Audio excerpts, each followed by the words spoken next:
Saya disindir lagi dalam pertemuan kemarin dengan Presiden di Hambalang. Dia bilang apakah kita akan mau dikebulin terus oleh pajak dan bea cukai.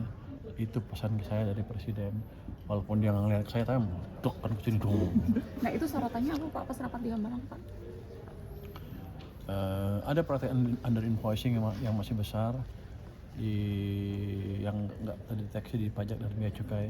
Dan kebetulan kita sudah galakan kan yang sebelumnya tim 10 dari LNSW udah bagus sekali hasilnya.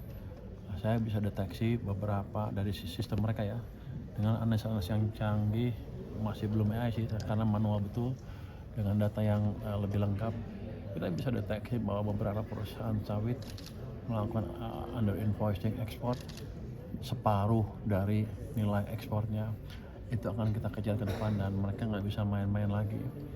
Kita akan pakai teknologi AI segala macam untuk memastikan semua potensinya kita dapatkan dan nggak bocor. Kalau Anda tahu, pajak juga di banyak industri-industri liar yang nggak kena pajak.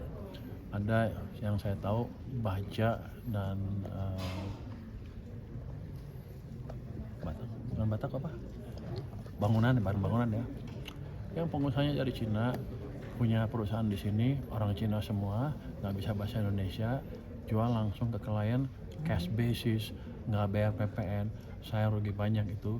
Nanti kan kita tindak dengan cepat. Ada baja, ada perusahaan bangunan tadi. Kalau baja aja katanya potensinya kata orang yang sudah insaf itu setahun bisa 4 triliun lebih. Jadi besar itu, ada banyak perusahaan. Tapi yang saya heran adalah ada perusahaan yang semiliar itu yang perusahaan dari asing, full asing bisa beroperasi di sini. Sementara orang pajak selama ini seperti agak tutup mata. Kalau saya tahu kan mereka pasti lebih tahu dari saya. Yang bea cukai seperti itu juga kita beres. Jadi kita akan rapikan organisasi pajak dan bea cukai supaya bekerja lebih serius ke depan. Kalau bea cukai ancamannya clear loh dari sana, bahwa kalau nggak bisa betulin setahun ya betul-betul dirumahin. Jadi saya akan selamatkan supaya 16.000 orang itu tetap bekerja, tapi yang bagus yang kerjanya, yang jelek-jelek kita akan rumahkan, saya akan kotakin betul. Apakah reorganisasinya nanti setelah Kortex selesai kan Pak? Enggak. Reorganisasi Dirjen Pajak setelah Kortex selesai kan? Enggak, kenapa? Seminggu 2 minggu kita beresin. Yang under invoicing perusahaan sawit tadi itu nilainya berapa potensinya Pak? Itu kan kita lihat kapal per kapal.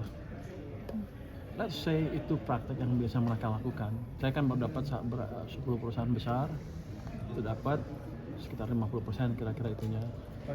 Kalau pukul rata ya kira-kira yang total ekspor mereka yang diakui lah separuhnya.